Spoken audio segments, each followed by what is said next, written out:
ಒಂದು ಕೊಲೆ 50 ತುಂಡು 16 ಅನುಮಾನಗಳು. ಬೆಂಗಳೂರಿನಲ್ಲಿ ನಡೆದಂತಹ ಮಹಿಳೆಯ ಭೀಕರ ಹತ್ಯೆಯ ವಿಚಾರಕ್ಕೆ ಸಂಬಂಧಪಟ್ಟಂತೆ ಪೊಲೀಸರ ಇನ್ವೆಸ್ಟಿಗೇಷನ್ ಚುರುಕುಗೊಂಡಿದೆ. ಕೊಲೆಗೆ ಕಾರಣ ಏನು ಅನ್ನುವಂತಹ ವಿಚಾರದಲ್ಲಿ ಒಂದಿಷ್ಟು ಬೆಳವಣಿಗೆಗಳಾಗ್ತಾ ಇದೆ. ಬೆಂಗಳೂರಿನಲ್ಲಿ ಮಹಿಳೆಯ ಪೀಸ್ ಮಾಡಿ ಮರ್ಡರ್, ಪರಸಂಗದ ಪೀಕಲಾಟಕ್ಕೆ ಸುಂದರಿ ಕೊಲೆಯಾದ್ಲಾ ಅನ್ನುವಂತಹ ಪ್ರಶ್ನೆ, ಮಹಾಲಕ್ಷ್ಮಿ ಕೊಲೆಯ ಸುತ್ತ ಈಗ ಹಲವು ಅನುಮಾನಗಳು, ಪ್ರಶ್ನೆಗಳು. ಸಲೂನ್ ಇಟ್ಟಿದ್ದ ವ್ಯಕ್ತಿಯ ಜೊತೆಗೆ ಆತ್ಮೀಯವಾಗಿದ್ಲು ಮಹಾಲಕ್ಷ್ಮಿ ಅನ್ನೋದು ಗೊತ್ತಾಗ್ತಾ ಇದೆ. ಆದರೆ ಕೆಲ ದಿನಗಳಿಂದ ಇಬ್ಬರ ಸಂಬಂಧದಲ್ಲಿ ಬಿರುಕು ಉಂಟಾಗಿತ್ತು. ಸತ್ಯ ಸಲೂನ್ ಇಟ್ಟಿದ್ದವ ನಾಪತ್ತೆಯಾಗಿದ್ದಾನೆ. 2 ದಿನದ ಹಿಂದೆ ಆತನೇ ಬಾಗಿಲನ್ನು ತೆರೆದು ಹೋಗಿರುವಂತಹ ಅನುಮಾನ ಕೂಡ ವ್ಯಕ್ತವಾಗ್ತಾ ಇದೆ. ಬೆಂಗಳೂರಿನಲ್ಲಿ ನಡೆದಂತಹ ಭೀಭತ್ಸ ಘಟನೆಗೆ ಈಗ ಒಂದು ಟ್ವಿಸ್ಟ್ ಸಿಗ್ತಾ ಇದೆ. ಈ ಹತ್ಯೆಗೆ ಕಾರಣ ಪರಸಂಗಾನ ಅನ್ನುವಂತಹ ಪ್ರಶ್ನೆ, ಅನುಮಾನ ಸಹಜವಾಗಿಯೇ ಮುನ್ನೆಲೆಗೆ ಬರ್ತಾ ಇದೆ. ಗಂಡನಿಂದ ದೂರ ಆದಂತಹ 29 ವರ್ಷದ ಮಹಾಲಕ್ಷ್ಮಿ ಒಂಟಿ ಮನೆಯಲ್ಲಿ ವಾಸವಾಗಿರ್ತಾಳೆ. ಈಗ ಆಕೆಯ ಹತ್ಯೆಯಾಗಿದೆ. 50 ತುಂಡುಗಳಾಗಿ ಆಕೆಯ ದೇಹವನ್ನ ತುಂಡರಿಸಿ ಫ್ರಿಡ್ಜಿನಲ್ಲಿ ಇಟ್ಟಿದ್ದಾರೆ. ಆ ಹಂತಕ ಯಾರು ಅನ್ನುವಂತಹ ಪ್ರಶ್ನೆ ಮುನ್ನೆಲೆಗೆ ಬರ್ತಾ ಇದೆ. ಮತ್ತಷ್ಟು ಡೀಟೇಲ್ಸ್ ಕೊಡ್ತಾರೆ ಕ್ರೈಮ್ ಬ್ಯೂರೋ ಹೆಡ್ ಮುರಳಿ, ನೇರ ಸಂಪರ್ಕದಲ್ಲಿ ಜಾಯಿನ್ ಆಗಿದ್ದಾರೆ. ಮುರಳಿ, ಒಂಟಿ ಮನೆಯಲ್ಲಿ ನಡೆದಂತಹ ಮಹಿಳೆಯ ಹತ್ಯೆ ಸಹಜವಾಗಿಯೇ ಕುತೂಹಲ ಕಾರಣವಾಗ್ತಾ ಇದೆ. ಹಂತಕ ಯಾರು, ಯಾವ ಕಾರಣ ಕೊಲೆ ಆಗಿದೆ ಅನ್ನುವಂತಹ ವಿಚಾರ.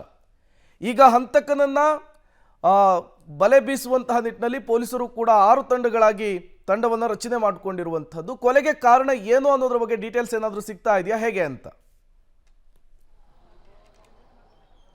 ಖಂಡಿತ ಪ್ರೇಮಿ, ಅಂದರೆ ಈ ಪ್ರಕರಣಕ್ಕೆ ಸಂಬಂಧಪಟ್ಟಂತೆ ಈಗಾಗಲೇ ಪೊಲೀಸರು 6 ವಿಶೇಷ ತಂಡಗಳನ್ನು ರಚನೆಯನ್ನ ಮಾಡ್ಕೊಂಡಿದ್ದಾರೆ. ಜೊತೆಗೆ ಕೊಲೆ ಆರೋಪಿಗಳು ಯಾರು ಅನ್ನೋದ್ರ ಬಗ್ಗೆ ತಿಳ್ಕೊಳ್ಳೋ ಒಂದು ಪ್ರಯತ್ನಗಳನ್ನು ಕೂಡ ಮಾಡ್ತಾ ಇರೋಂಥದ್ದು ಪ್ರೇಮ್. ಯಾಕೆಂದ್ರೆ ಈಗಾಗಲೇ ಒಂದಷ್ಟು ಮಾಹಿತಿಗಳು ಸಿಗ್ತಾ ಇದೆ. ಆಕೆ ತನ್ನ ಪತಿಯನ್ನು ಬಿಟ್ಟು ಬೇರೊಂದು ಜೀವನವನ್ನು ಪ್ರಾರಂಭವನ್ನು ಮಾಡಿರ್ತಾಳೆ. ಬೇರೊಂದು ಜೀವನನ ಪ್ರಾರಂಭವನ್ನು ಮಾಡಿದ ಸಂದರ್ಭದಲ್ಲಿ ತನ್ನ ಮಗುವನ್ನು ಕೂಡ ಪತಿಯ ಜೊತೆಯಲ್ಲೇ ಬಿಟ್ಟು ಆಕೆ ಮನೆಯಿಂದ ಹೊರ ನಡೆದಿರ್ತಾಳೆ. ಆ ಸಂದರ್ಭದಲ್ಲಿ ಅನುಮಾನ ಹುಟ್ಟುವಂಥದ್ದು ಆಕೆಗೆ ಇದ್ದಂಥ ಬೇರೆ ಬೇರೆಯ ಸ್ನೇಹಗಳೇನಿತ್ತು, ಪರಸಂಗದ ಸ್ನೇಹಗಳೇನಿತ್ತು, ಆ ಸ್ನೇಹದ ಬಗ್ಗೆ ಸಾಕಷ್ಟು ಅನುಮಾನಗಳು ಕೂಡ ವ್ಯಕ್ತ ಆಗ್ತಾ ಇರೋಂಥದ್ದು. ಒಂದು ಮೆನ್ಸ್ ಪಾರ್ಲರ್ ಏನಿತ್ತು, ಸಲೂನ್ ಏನಿತ್ತು, ಆ ಸಲೂನ್ನಲ್ಲಿ ಕೆಲಸ ಮಾಡ್ತಾ ಇದ್ದ ವ್ಯಕ್ತಿಯ ಮೇಲೆ ಈಗ ಅನುಮಾನಗಳು ಶುರುವಾಗ್ತಾ ಇದ್ದಾವೆ. ಯಾಕೆಂದ್ರೆ ಆತ ಕಳೆದ 1 ವಾರಗಳಿಂದ ಈ ಹತ್ಯೆ ಏನಾಯಿತು, ಅದಾದ ಬಳಿಕ ಆತನು ಕೂಡ ನಾಪತ್ತೆಯಾಗಿರುವಂಥದ್ದು. ನಾಪತ್ತೆಯಾಗಿರೋ ಹಿನ್ನೆಲೆಯಲ್ಲಿ ಆತನ ಪಾತ್ರ ಇದೆಯಾ, ಜೊತೆಗೆ ಆತನ ಜೊತೆಯಲ್ಲಿ ಈಕೆ ಸಂಪರ್ಕ ಇದ್ದಂಥದ್ದು ಸ್ಪಷ್ಟವಾಗಿ ಗೊತ್ತಾಗ್ತಾ ಇದೆ.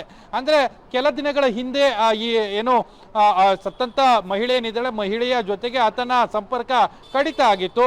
ಬಹುತೇಕ ಆ ರೀತಿಯ ಕಡಿತ ಆಗಿರೋ ಹಿನ್ನೆಲೆಯಲ್ಲಿ ಏನಾದರೂ ಹತ್ಯೆ ಮಾಡಿದಾರಾ, ಏನಾದರೂ ಹತ್ಯೆ ಮಾಡಲಿಕ್ಕೆ ಪ್ರಮುಖ ಕಾರಣ ಅದೇ ಇರ್ಬೋದಾ ಏನೋ ಅನ್ನೋದ್ರ ಬಗ್ಗೆನೂ ಕೂಡ ಪೊಲೀಸರು ಒಂದಷ್ಟು ತನಿಖೆಯನ್ನ ಮಾಡ್ತಾ ಇದ್ದಾರೆ. ಯಾಕೆಂದ್ರೆ ಈ ಹಂತದಲ್ಲಿ ಈತನೇ ಆರೋಪಿ ಅನ್ನೋದನ್ನ ಫೈನಲೈಸ್ ಮಾಡ್ಲಿಕ್ಕೂ ಕೂಡ ತನಿಖಾಧಿಕಾರಿಗಳಿಗೂ ಕೂಡ ಕಷ್ಟ ಆಗುವಂಥದ್ದು.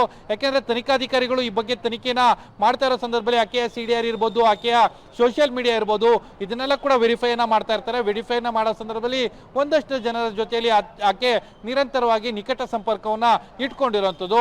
ಆ ಹಿನ್ನೆಲೆಯಲ್ಲಿ ಆಕೆಯ ನಿಕಟ ಸಂಪರ್ಕ ಮತ್ತು ಕೊನೆಯ ಹಂತದಲ್ಲಿ ಯಾರ ಜೊತೆಯಲ್ಲಿ ಆಕೆ ಮಾತುಕತೆಯನ್ನ ಮಾಡಿದ್ದಾಳೆ, ಜೊತೆಗೆ ಹತ್ಯೆ ಮಾಡಲಿಕ್ಕೆ ಪ್ರಮುಖವಾದ ಕಾರಣ ಏನು, ಇದೆಲ್ಲದ್ರ ಬಗ್ಗೆ ಕೂಡ ವೆರಿಫೈನ ಮಾಡ್ತಾ ಇದ್ದಾರೆ. ಮುಂದಿನ ಹಂತಗಳಲ್ಲಿ ಯಾರು ಅನುಮಾನಾಸ್ಪದ ವ್ಯಕ್ತಿ ಜೊತೆಗೆ ಕೊಲೆ ಮಾಡಿದಂಥ ವ್ಯಕ್ತಿ ಯಾರು ಅನ್ನೋದ್ರ ಬಗ್ಗೆ ಫೈನಲೈಸ್ ಕೂಡ ಪೊಲೀಸರು ಮಾಡುವಂಥದ್ದು. ಪ್ರೇಮ್, ಓಕೆ ಮುರಳಿ, ಹಾಗೆ ಸಂಪರ್ಕದಲ್ಲಿರಿ, ಮತ್ತಷ್ಟು ಡೀಟೇಲ್ಸ್ ನಿಮ್ಮಿಂದ ಪಡಿತಾ ಹೋಗ್ತೀನಿ.